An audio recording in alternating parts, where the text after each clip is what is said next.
रूप से कोई कर्म भोग, कोई प्रकृति का पेपर आता है तो क्या वास्तव में पुरुषार्थ रुक जाता है?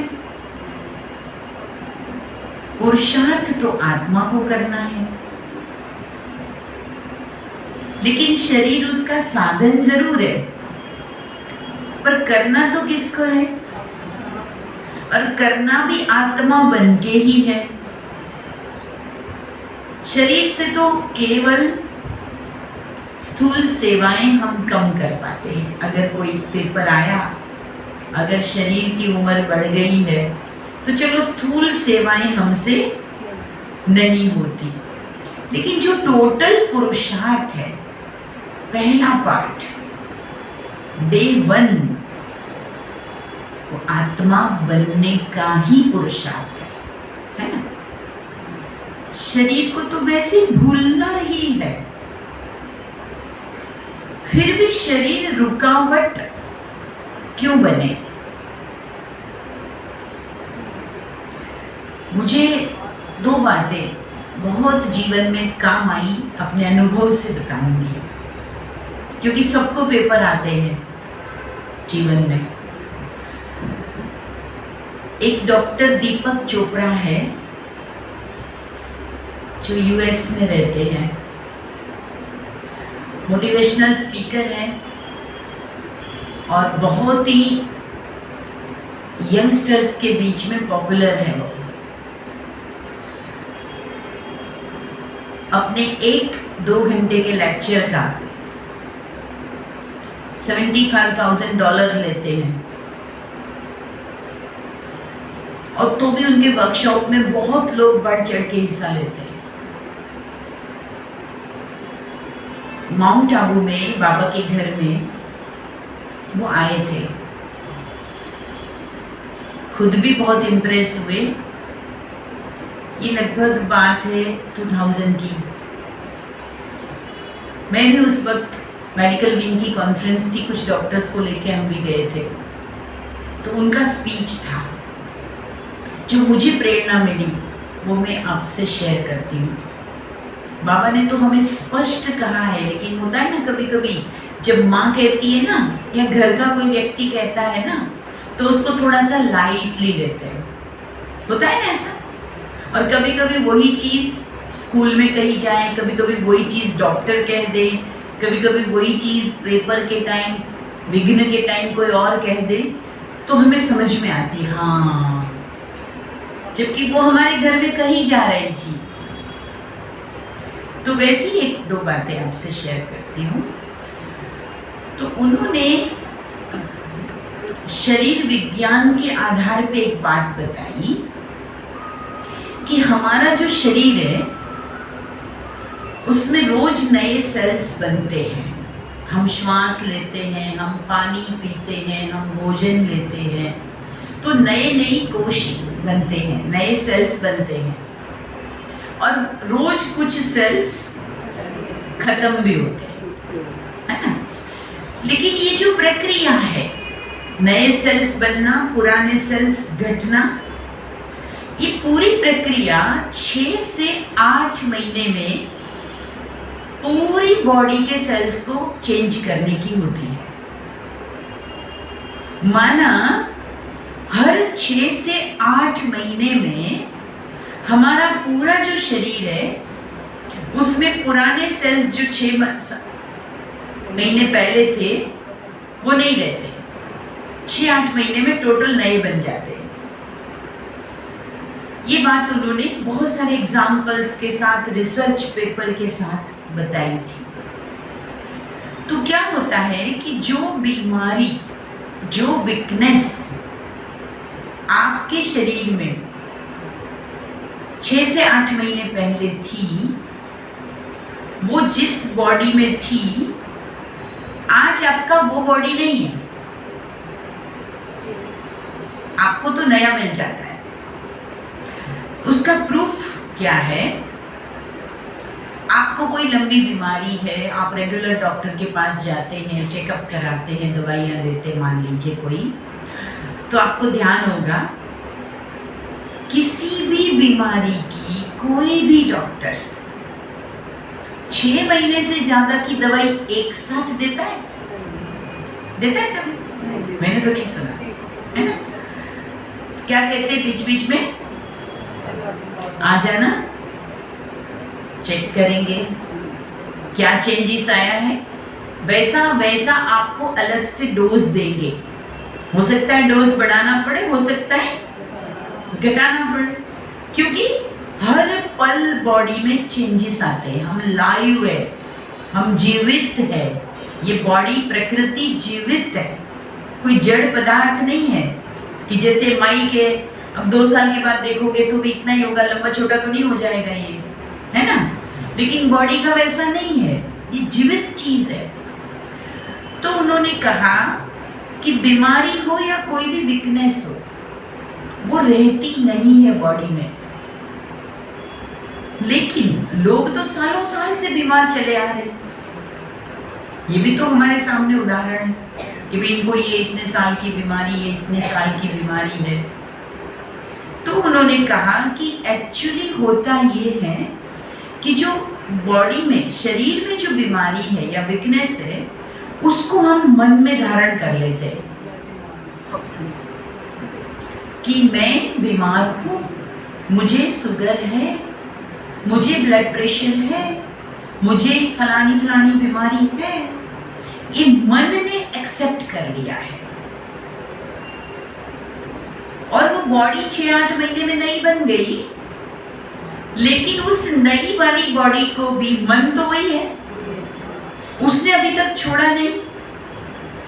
तो क्या होता है, वो नए सेल्स में भी मन के द्वारा वही बीमारी फिर से प्रवेश कर जाती है। आप देखिए, जब हम बाबा मिलन में पहली बार जाते हैं तो दीदियां हमको एक फॉर्म भराती है, कितने साल की धारणा चाहिए? 1 साल, कम से कम 1 साल की। आजकल किसी को 6 मास की, 8 मास की धारणा होती तो भी मजबूत समझ के भेजते हैं, ठीक है? बाबा ने भी ये नियम क्यों रखा? जो शरीर सालों से अपवित्र रहा, उसको 1 साल की धारणा के बाद बाबा कहते मेरे पास आ सकते हो, क्योंकि बॉडी इटसेल्फ चेंज्ड। तो बाबा के हिसाब से भी बॉडी चेंज हो जाता है। और रहा क्या बाकी? टाइम किस में लग रहा है? संकल्प, उसके आधार पे बने हुए संस्कार, उसकी मान्यताएं, जो मन ने पकड़ रखी है वो वृत्तियों को, उसे बदलने में टाइम लगता है। इसे विपरीत सोच सकते हो, अगर मन ने दृढ़ता पूर्वक ये सोच लिया कि आई एम ओके,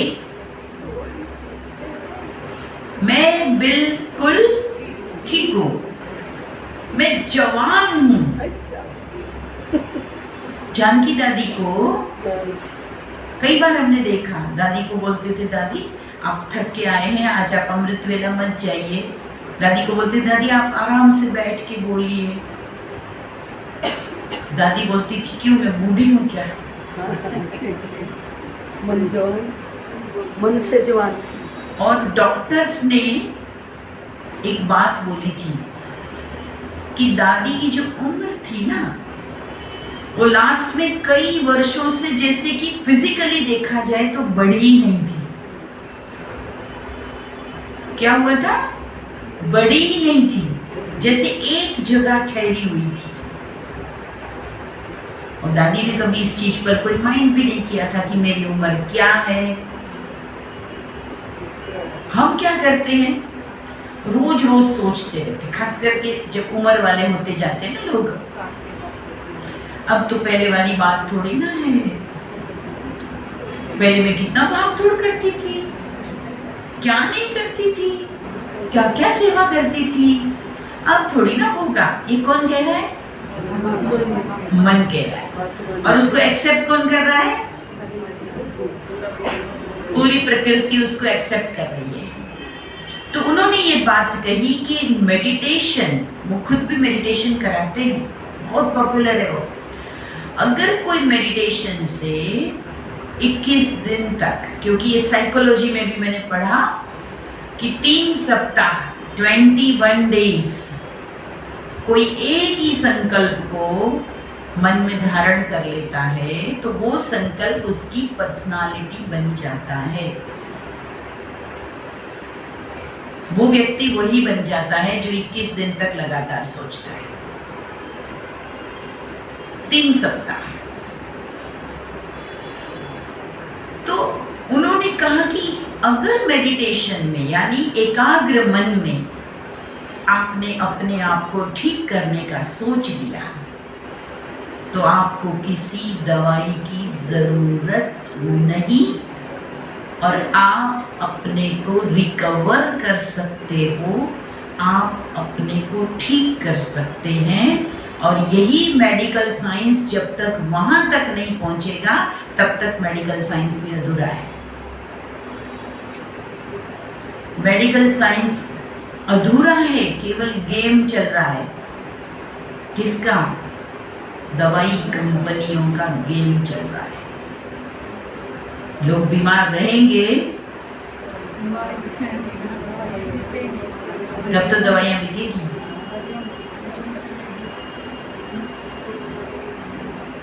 बीमार ही नहीं पड़ेंगे लोग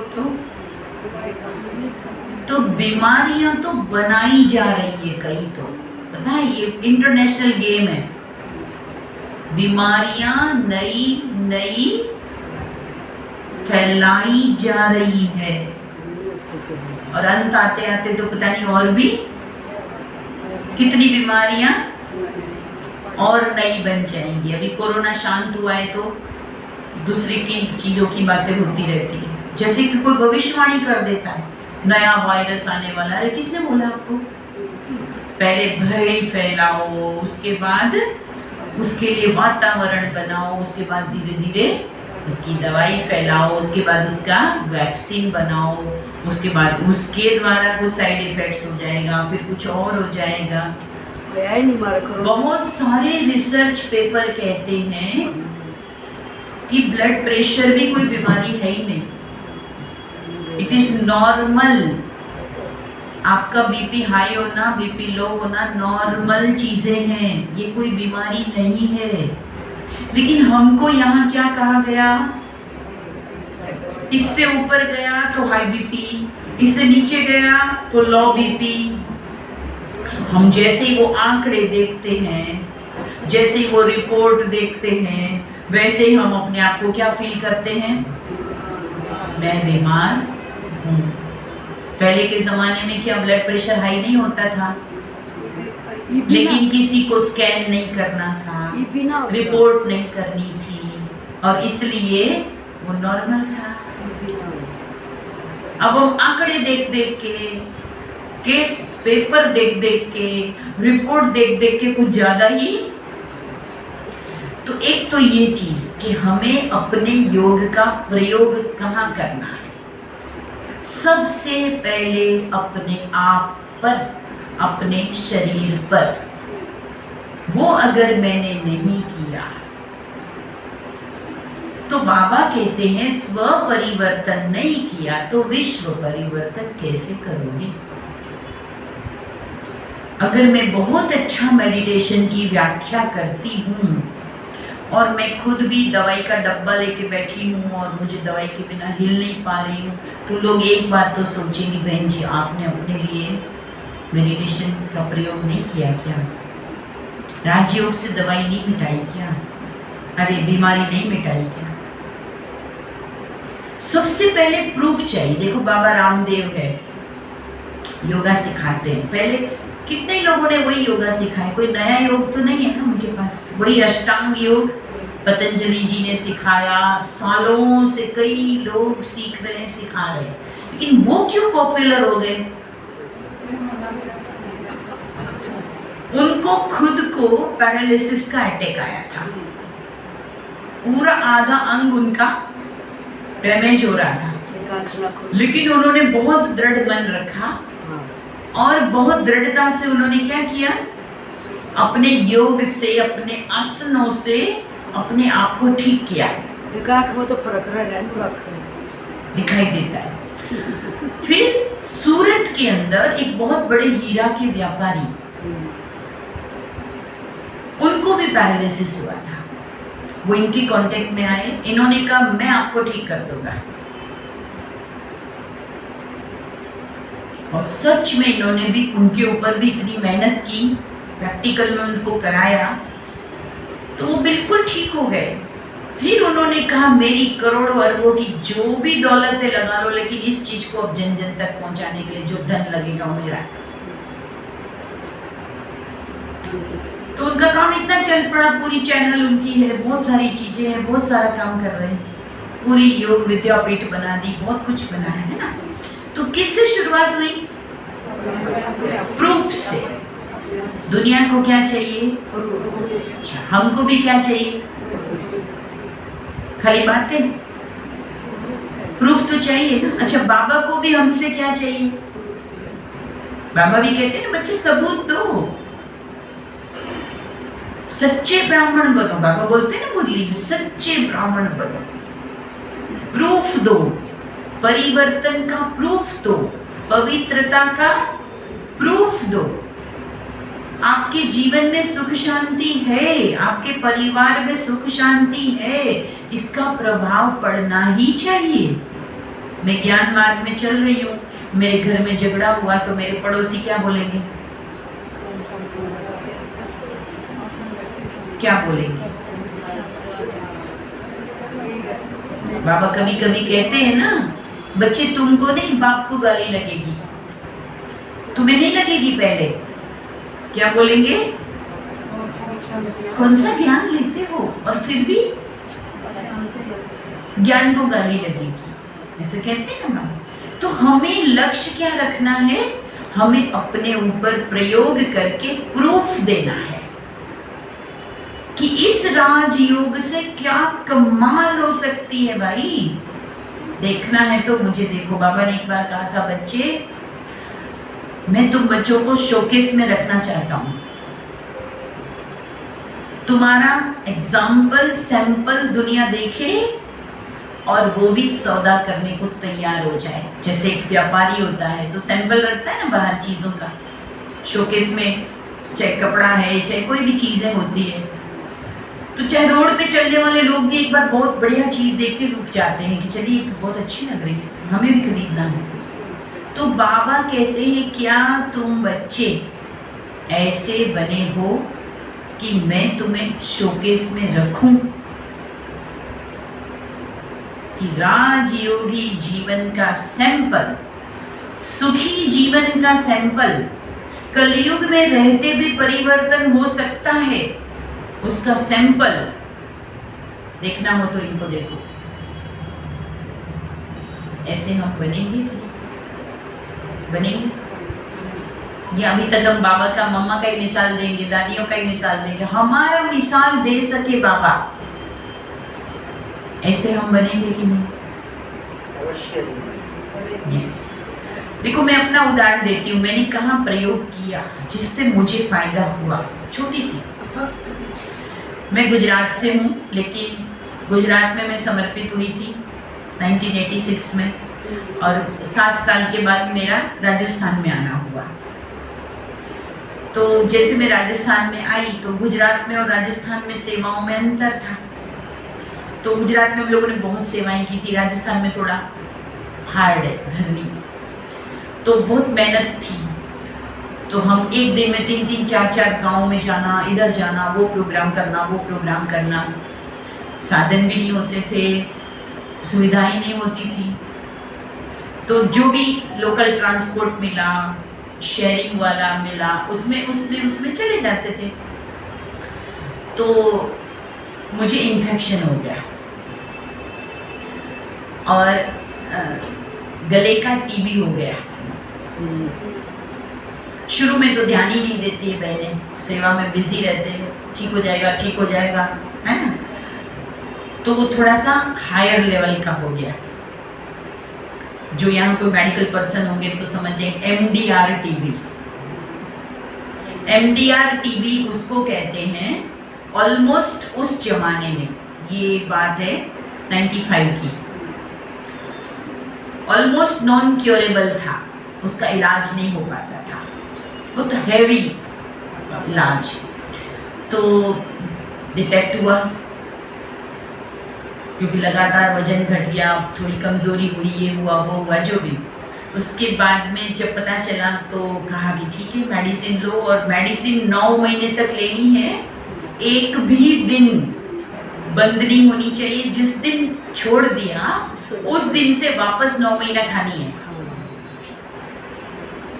क्या कर सकते हैं, वो बोलते ना परमात्मा शरणम गच्छामि, ऐसे डॉक्टर शरणम गच्छामि हो जाता है जब कोई मरीज हो जाता है तो ठीक है। फिर इतनी सारी एक दिन की गोलियां होती थी, सवेरे सवेरे खाली पेट 7 गोलियां खानी होती थी। कभी खाई नहीं थी मैंने इतनी गोलियां, और खाई तो एक दिन 2 दिन में ही इतना ज़्यादा एसिडिक होना सब होना, और उसका लिवर पर बैड इफेक्ट हुआ, लिवर डैमेज होने लगा। 2-4 दिन के बाद तो उल्टियाँ शुरू हो गई, जो नॉन स्टॉप एडमिट हुए, लगातार रात भर उल्टियाँ चल रही है, कंट्रोल ही नहीं, ग्लूकोज चल रहा है, उल्टी भी चालू रहती है, इससे ऐसी हालत हो गई थी। फिर क्या करें कुछ समझ में नहीं आता। छोटा टाउन था फालना करके, वहाँ पे आप जाते ना तो फालना स्टेशन आता है बीच में, वहाँ पे तो उसी समय एक होम्योपैथी डॉक्टर थे आबू में, उनका किसी कारण से वहाँ फ़ोन आया, फिर उन्होंने वहाँ मुझे आबू बुला लिया। तो होम्योपैथी मेडिसिन से वो मेरा लीवर तो थोड़ा कंट्रोल में तुरंत आया। तो मुझे लगा कि बाबा चाहते तो है कि ये बेटा जिंदा रहे, काम की तो है कुछ, है ना। फिर से बोला कि दवाई तो लेनी पड़ेगी, लेकिन तो बोला इनको तो दवाई तो सूट नहीं हो रही है, लीवर खराब हो रहा है, तो इंजेक्शन का कोर्स शुरू करो। वही दवाई इंजेक्टेबल, और वो स्ट्रेप्टोमाइसिन के इंजेक्शन होते थे, और वो इतनी गाढ़ी दवाई होती थी कि मोटी वाली सुई से लगानी पड़ती थी, जो भैंस को लगती है ना वैसी सुई। तो वो रोज एक इंजेक्शन लेके मैं बैठती थी, एक दिन छोड़ के एक दिन इंजेक्शन का कोर्स होता था। तो मैं हाथ में लेती थी, मैं देती थी एक माइसिन, दूसरा माइसिन, माना एक पाप मेरा साइड में अभी खत्म हो रहा है, माइसिन वो देखते मैं सोचती थी। उन दिनों में भी कई जगह जाना आना होता था, सारे इंजेक्शन वगैरह साथ में लेके जाना पड़ता था। कहीं भी गांव में है, दूर सेवा में है, तो रोज लगाना है एक दिन छोड़ के। फिर एक बार मुझे विचार आया, अभी तो कोर्स चल ही रहा था, ठीक है ध्यान रखते थे, लेकिन पूरा ठीक नहीं था। मैंने कहा जब बाबा कहते हैं कि आपने मुझे जीवन दिया है, मैं तुम्हारा माता पिता बंधु सखा सर्जन भी हूँ, स्वामी भी हूँ, सब कुछ हूँ, तो मुझे लगा कि मुझे अगर भगवान को रखना ही होगा तो वो खुद ही ध्यान रखेगा। लेकिन मुझे इस तरह से दवाइयों की शरण में इतनी छोटी उम्र में, मुश्किल से मेरी उम्र कितनी थी 22-21 साल उस समय, है ना। तो मैं इतना तो जीवन भर, उन्होंने 3 बातें डॉक्टर ने बोली थी।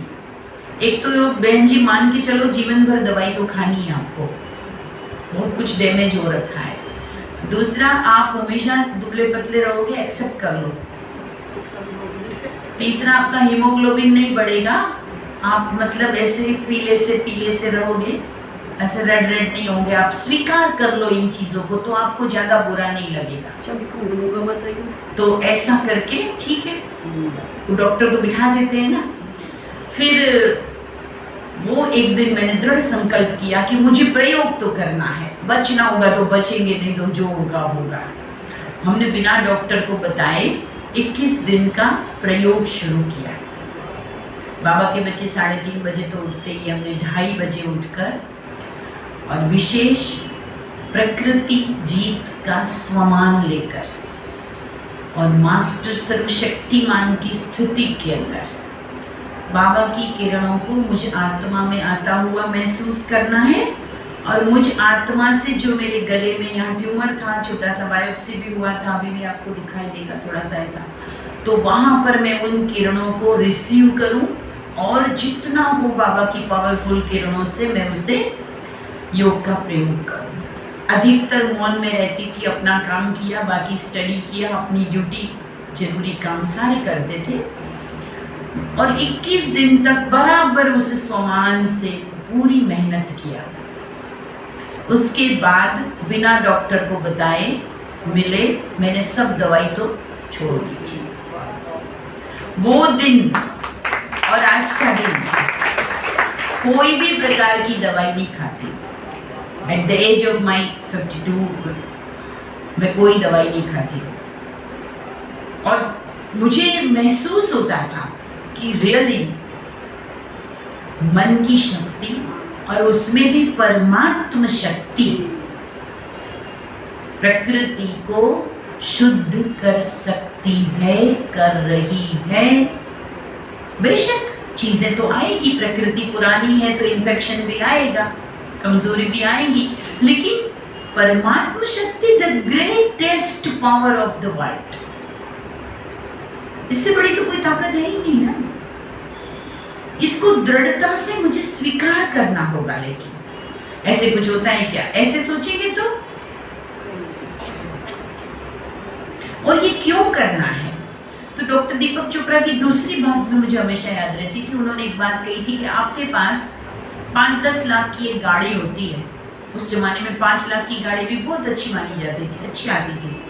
और अगर आपके पोर्च में या कॉलोनी में बाहर खड़ी है, वहाँ बच्चे खेल रहे हैं, नई नई गाड़ी आपने ली है, आपका ध्यान जाता है कि भाई मेरी गाड़ी को कुछ स्क्रैच नहीं आ जाए, कांच न तोड़ दे, कुछ नहीं। कहीं आप बाहर जाएंगे भीड़ भरे इलाके में तो आपको अपनी गाड़ी की चिंता नहीं।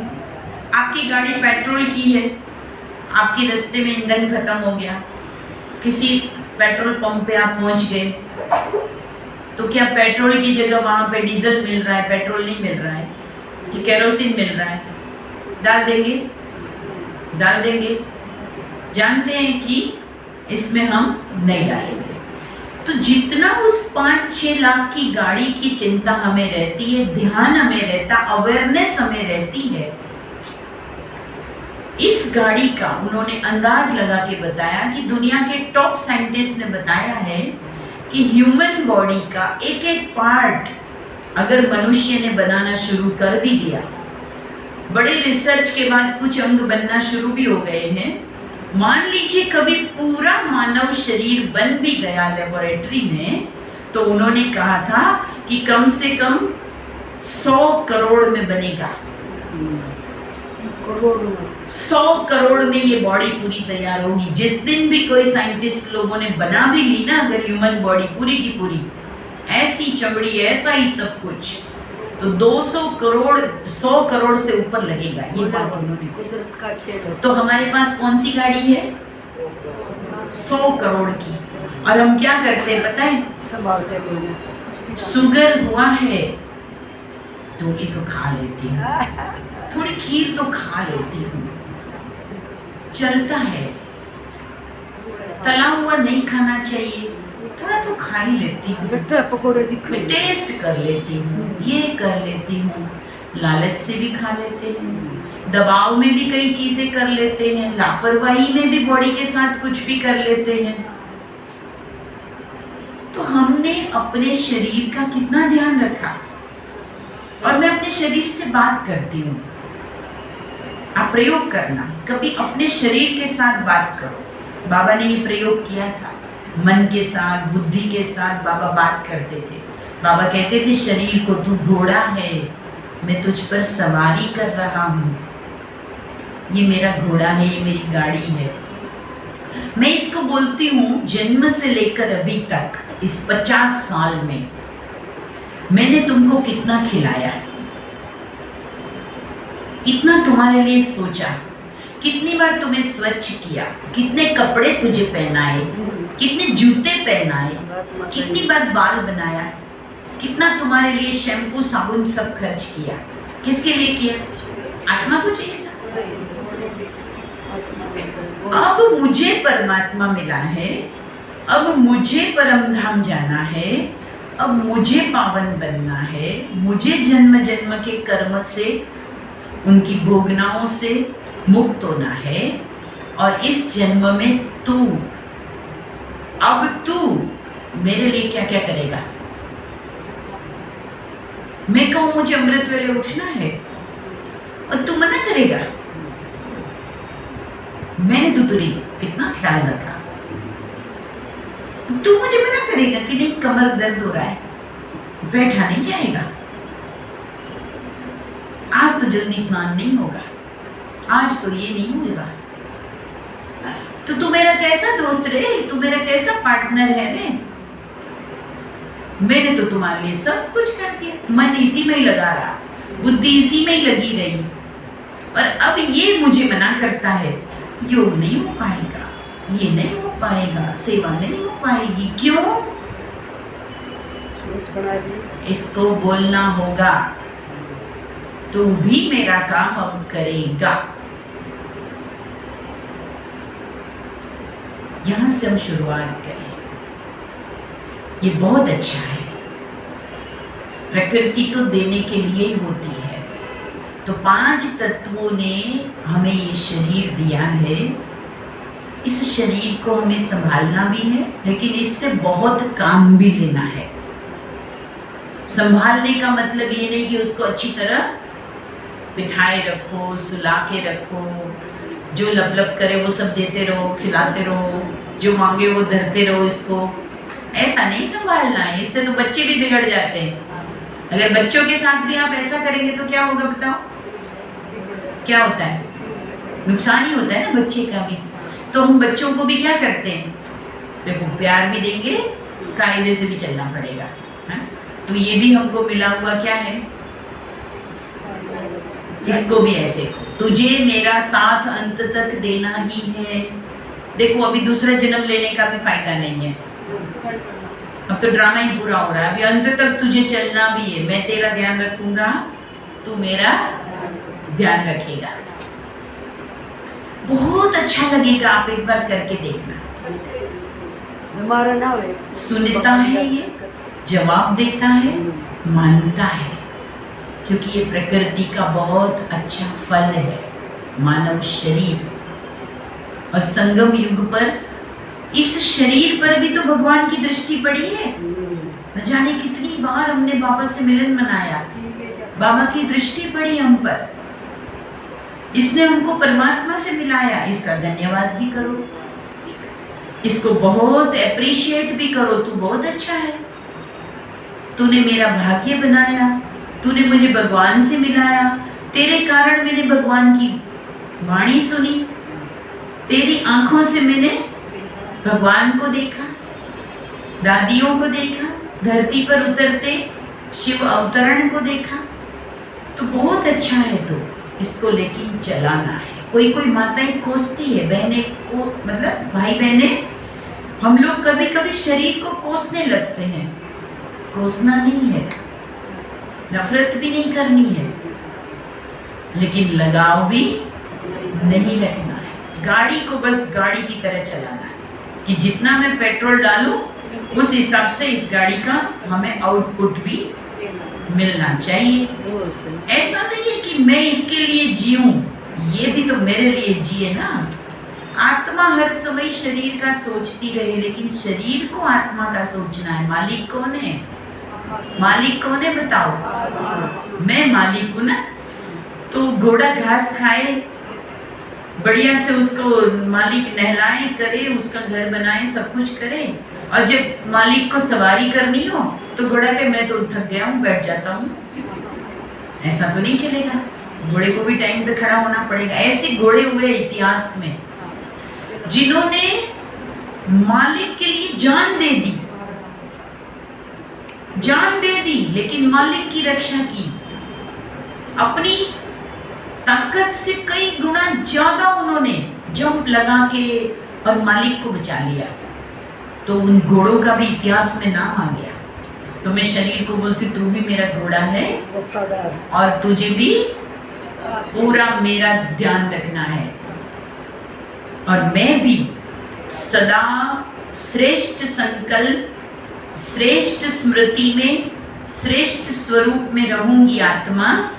ताकि इस शरीर को भी बड़ा सुकून मिलेगा। इसका एक एक हिस्सा प्योर होता जाएगा।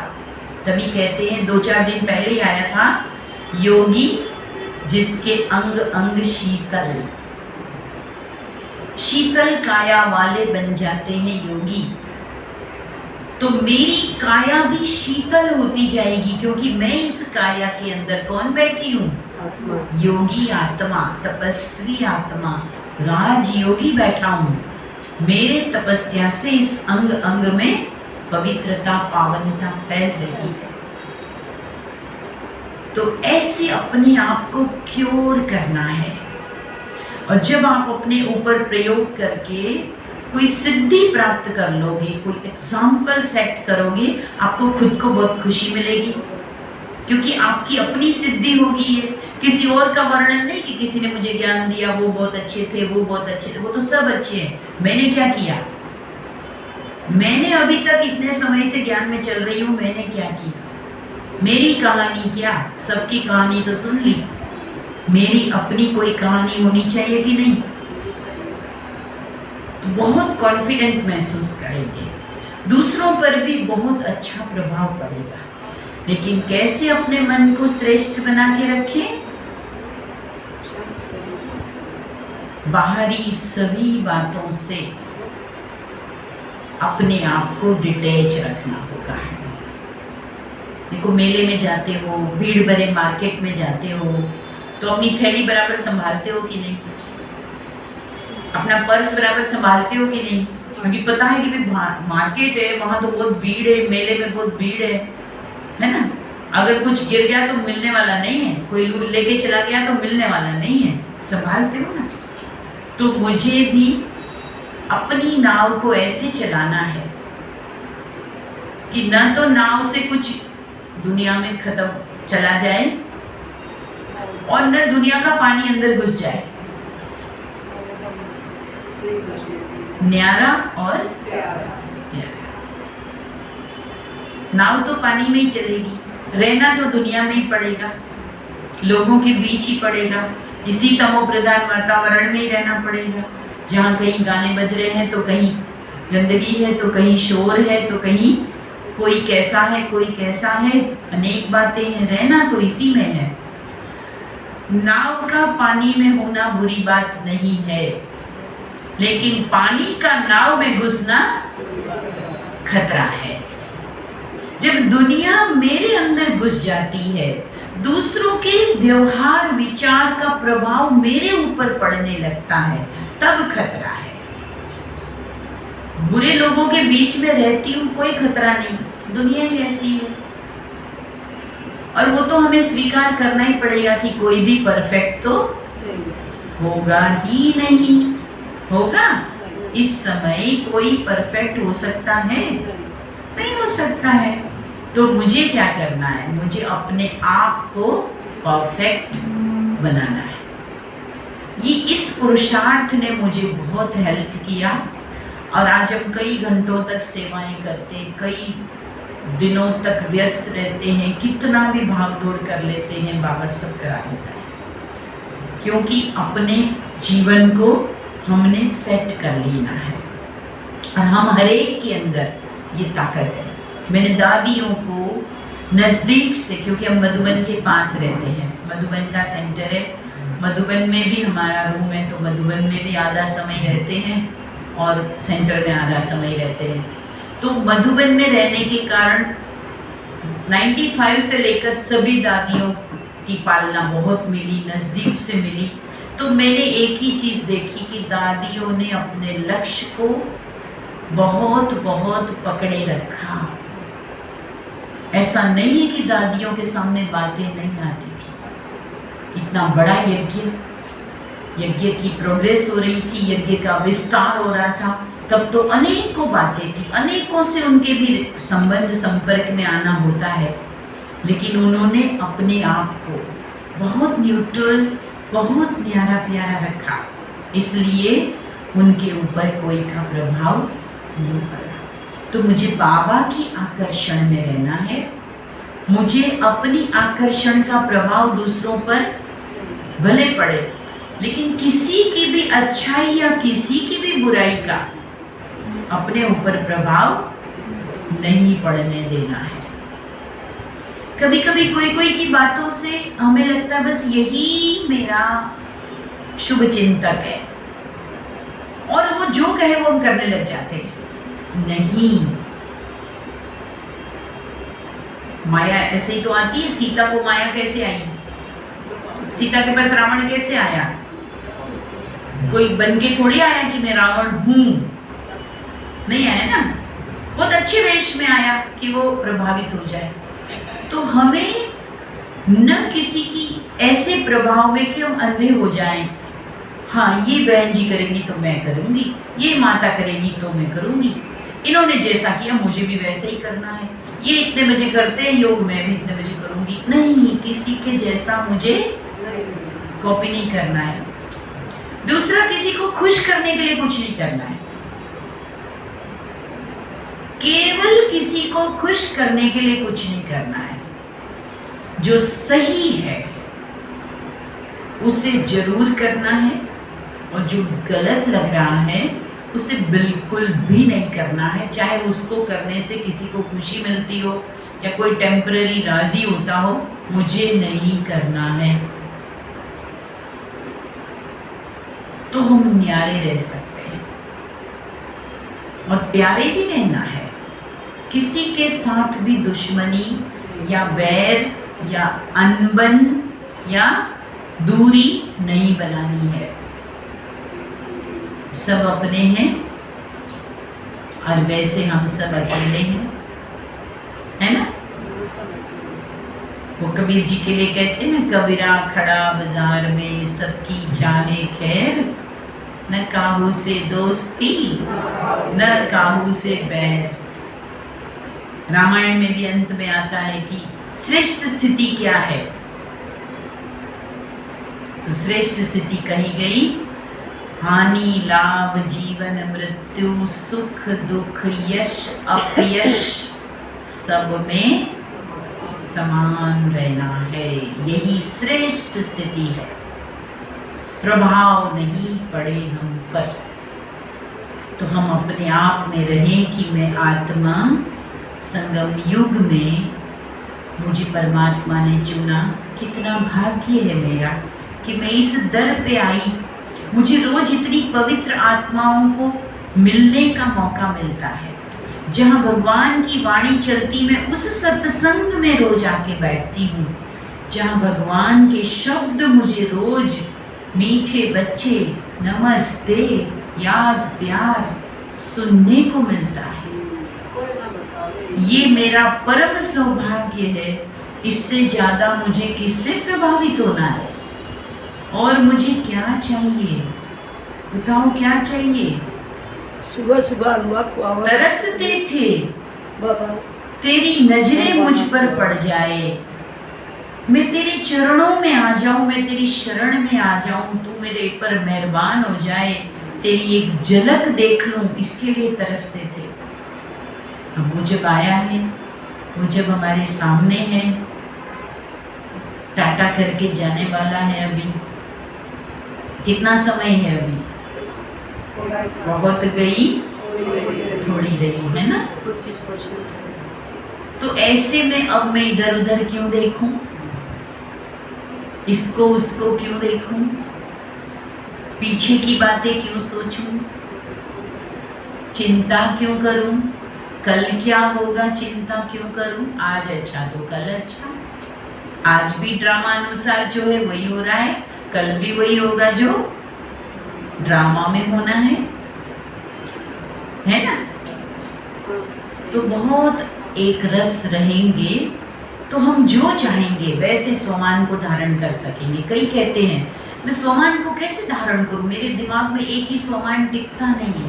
पहले अपनी स्थिति को इस तरह से न्यारा एक रस कर दें, फिर आप सुबह जो मुरली से स्वमान लें।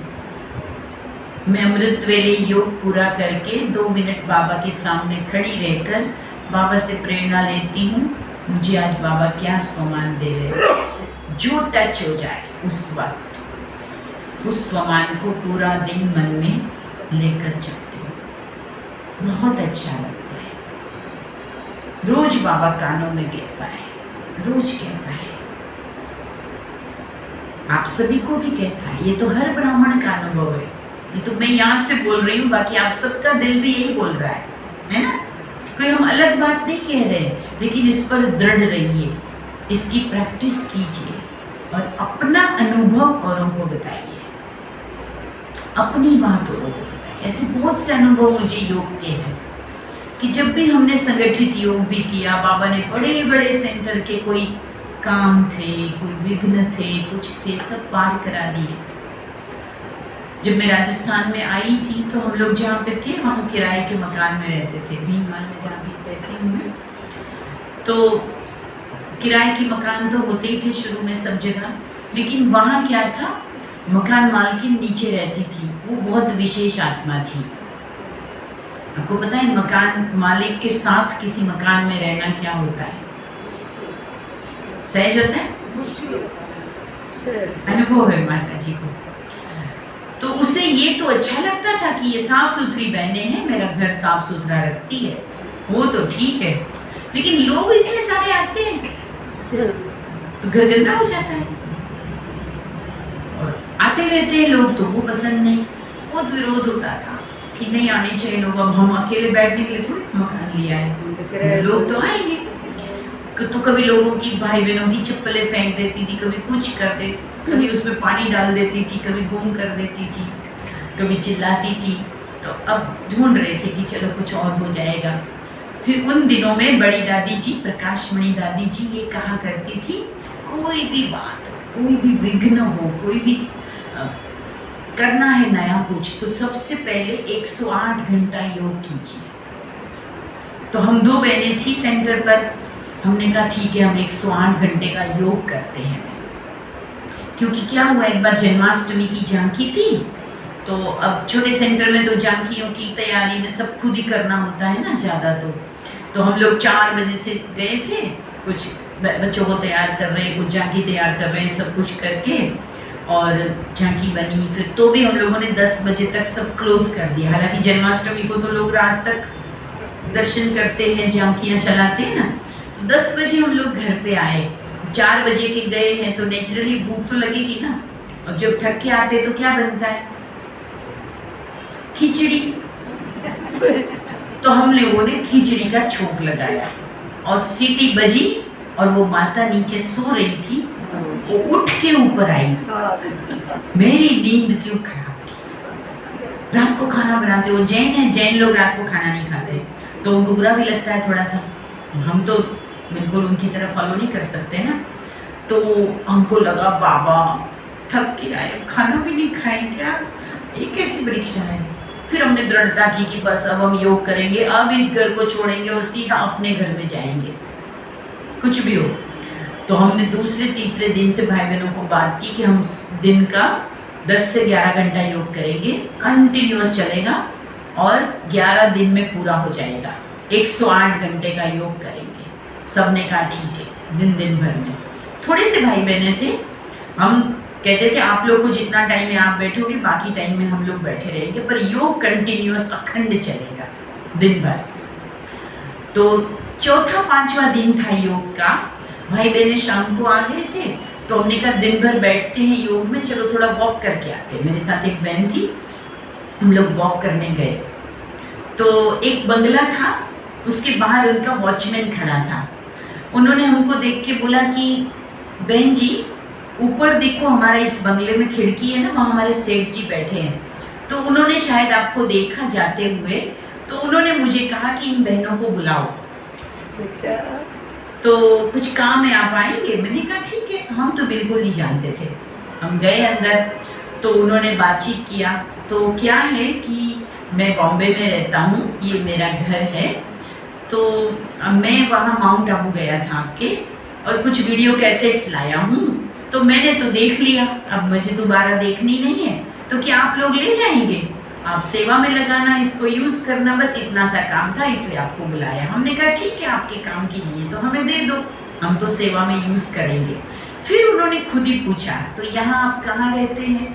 हमने कहा ये फलानी फलानी जगह सेंटर है। बोले किसके मकान में? तो हमने वो माता जी का नाम बताया जिसका। अच्छा उसके मकान में रहते हो, वो आपको तंग नहीं करती? वो जानते थे उनको? हमने कहा नहीं भाई हम किसकी बुराई तो नहीं करते ना ऐसे ओपन में। हमने कहा ठीक है थोड़ी बहुत तकलीफ है। नहीं नहीं नहीं नहीं आप उसके साथ नहीं रह पाएंगे। तो हमने कहा क्या करें? अरे आपकी संस्था इतनी बड़ी, आप मकान बनाओ ना। अब हमारे पास मकान एकदम थोड़ी बनते हैं सेंटर के, कुछ नहीं होता है स्टार्टिंग में। तो हमने कहा कि भाई ठीक है बनाएंगे कभी भविष्य में, लेकिन अभी तो हमारे पास कुछ ऐसी व्यवस्था नहीं है ना। तो उन्होंने कहा नहीं नहीं आप लोग प्लॉट देखो। फिर पता नहीं उनके दिमाग में क्या आया कि कहीं कोई प्लॉट कट रहे हैं, कहीं देखे हैं आपने? उनके जस्ट घर के पीछे प्लॉट कट रहे थे और वो किसी ने कुछ कभी बताया था, तो ऐसे ही मेरे मुंह से निकल गया कि हाँ इधर पीछे कहीं प्लॉट कट रहे हैं, इतना मुझे पता है। नहीं नहीं वो किसके हैं? उनका इतना नहीं पता है। अगर आपको पता है तो उसको मेरे पास भेजो, मैं कल शाम को जाने वाला हूँ, बॉम्बे वापस जाऊंगा। बहुत बड़े बिल्डर है बॉम्बे में। तो हमको पता नहीं उसी समय वो भाई भी मिल गए जो वो प्लॉट काटने में निमित्त थे कोई। तो हमने कहा वो सेठ जी कुछ बुला रहे हैं आप जाइए, और वो भाई भी मिल गया, वो सेठ जी के पास चला भी गया और हम तो घर पे आके योग करने लगे, हमें पता ही नहीं कुछ। तो हमारे पास फोन आया, बहन जी बधाई हो, कल सवेरे आपको कोर्ट में आना है, रजिस्ट्री करने, आपको प्लॉट मिल गया। तो कैसे मिल गया हमें पता ही नहीं कि कौन सा वाला प्लॉट है। तो दिखाइए, तो फिर वो जाके रात को उनको दिखाया कि ये है और उन्होंने इसका पेमेंट कर दिया है, जो पार्टी थी उसको पेमेंट कर दिया है। हमें लगा बाप रे बाप ये कैसे हो गया। फिर भाई बहनों ने कहा दीदी ये 30/60 का ऐसा प्लॉट है, तो अगर बांस का प्लॉट ले लेंगे तो पूरा चौकर हो जाएगा, थोड़ा उसका पता करो ना कहीं से, तो वो अपन मिलजुल के कुछ कर लेंगे। तो इधर उधर से पता किया, तो उसके भी मालिक बॉम्बे में रहते, मैं जहाँ रहती हूँ वहाँ के लोग बॉम्बे में ज़्यादा रहते हैं और वो सभी बड़े बिल्डर वगैरह हैं। तो उन्होंने भी बातचीत की कहाँ से नंबर मिला। तो उन्होंने कहा कि अच्छा हाँ प्लॉट तो शायद हमारा है, हम तो कभी देखा ही नहीं, इन्वेस्टमेंट के लिए रख लिया था। तो क्या करना है? हमने कहा अगर आप बेचते हैं तो हमें बताइएगा, क्योंकि हम आश्रम की बहनें हैं, बाजू में और कोई ना आ जावे और हमें भी लेने का मन है, आप बताओ कितने का बेचोगे। उन्होंने कहा नहीं नहीं हमें कोई बेचने का मूड नहीं है, कभी देखेंगे। तो हमने कहा एक बार बता तो दो कि आप बेचेंगे तो कितने में बेचेंगे। तो उन्होंने कहा कि अच्छा आप ये बताओ आपने पहला प्लॉट कितने में लिया। हम बच्चे तो बाबा के झूठ तो बोलते नहीं, हमारे मुंह से सीधा निकलता है। हमने कहा फलाने फलाने सेठ जी ने हमको दान में दिया। तो उन्होंने फ़ोन काट के थोड़ी देर के बाद खुद ही फ़ोन किया, तो बोला वो वाला आपको फ्री में मिला ना, दान में मिला ना, आप ऐसा करो हमारा भी रख लो। केवल 11 दिन की तपस्या में दोनों प्लॉट मिले और वो भी बिना पहचान वालों के। किसने बुद्धि को घुमाया? और वो भी फ्री में। और वो दूसरे वाले तो इतने अच्छे थे कि उन्होंने बॉम्बे से फिर आकर के पूरा फाउंडेशन स्टोन सेरेमनी का भी खुद ही अपनी तरफ से खर्चा किया। बहुत अच्छे और लोगों को लेकर आए, उनसे भी उन्होंने धन डलवाया कि भाई बहनों का आश्रम बन रहा है, आप भी कुछ डालो, आप भी कुछ डालो। और जब फाउंडेशन सेरेमनी हुई प्लॉट की, तो उसी समय कुछ 10-12 लाख का कलेक्शन उन्होंने करवा दिया। काम उसी समय शुरू हो गया और लगभग 11 महीने में बाबा का भवन बन गया और आज बहुत अच्छी सेवाएं चल रही हैं। तो ये कौन कराता है? योग की कमाल है। तो ये शक्ति हमारे पास है, हम जो चाहें वो कर सकते हैं। जिस भी प्रकार का कार्य करना चाहें कर सकते हैं। बस हमें अपनी दृढ़ता को, अपनी मजबूती को, अपने फेथ को, अपनी आस्था को ऐसी ही मजबूत रखना चाहिए। कभी भी एक भी कमज़ोर संकल्प नहीं आना चाहिए, ऐसे कैसे होगा, ऐसे थोड़ी ना हो जाता है, ऐसा नहीं आना चाहिए। होना ही है हमारे लिए, सारी प्रकृति, सारी दुनिया हमारे ही तो सब हम मालिक रहे हैं इस विश्व के और आगे भी मालिक बनने वाले। तो ये तो सब हमारे लिए हाजिर होना ही है ना। तो ऐसे कुछ कुछ अनुभव जीवन में तब से लगा कि जीवन में जो पाना है ना, योग शक्ति से, बाबा के साथ होने से जरूर पा सकते हैं। तो आप सभी भी ये जीवन में अनुभव करते हैं। यही संगम युग की प्रभु लीला है, जिसका वर्णन शास्त्रों में है कि गोप गोपियों ने क्या क्या प्रभु लीला का अनुभव किया था। हम सभी वो अनुभव अभी करते हैं, है ना। तो करते रहिए। बहुत अच्छा लगा। हमारी रक्षा दीदी तो हमारी गुजरात की है, लेकिन हमारा बहुत ज़्यादा मिलना नहीं होता था, पर आज दीदी के पास आना भी हुआ, आप सबसे भी मिलाया, तो हमें भी बहुत अच्छा लगा। मैं सारे में कहूँ तो ओम शांति। आपकी जगह है दीदी। कोमलबेन मधुबन में रहती है, अकाउंट्स बाबा का डिपार्टमेंट में भी सेवा देती है और बैंक ऑफ बड़ौदा में ऑफिसर है। बैंक ऑफ बड़ौदा का जो कारोबार मधुबन यज्ञ का और सेवा है, तो ये भी बहुत विशेष सेवा करती, जो आपको मुरली सुनाई। ये भी गुजरात की है और अभी मधुबन में रहती है।